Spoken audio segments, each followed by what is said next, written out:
About 15 years ago, there were these two business school professors at Stanford University who decided to try and figure out what kind of business culture is the best one.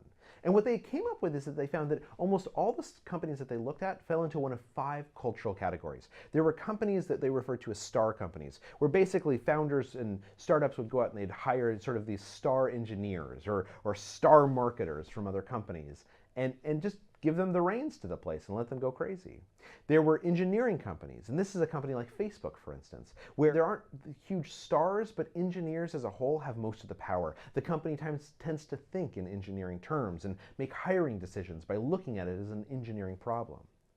The third kind of firm that they found were bureaucracies. These are companies where on your first day of work, they give you a big, thick employee handbook, and there's lots of rules and organizational charts. And on Fridays, everyone gets together for an all-hands meeting and has beers. There's a bureaucracy that tells you how to behave.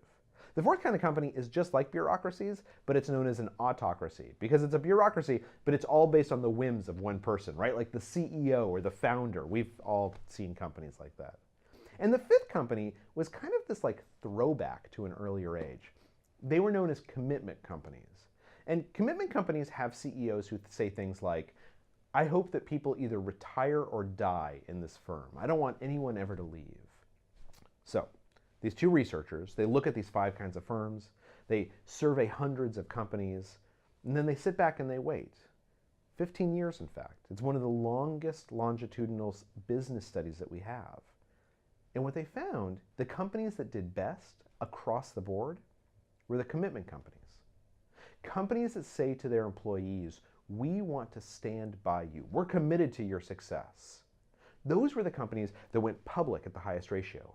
Not one of the commitment companies that were studied ever went out of business. The commitment companies had the highest profitability ratios. They had the longest employee retention. So what's the takeaway from this? Commitment companies, according to the research, are the ones who win. And we can all take a lesson from that, because it might feel better to be hard charging. But if we get behind employee success, if you manage so that your employees succeed, you're bound to win.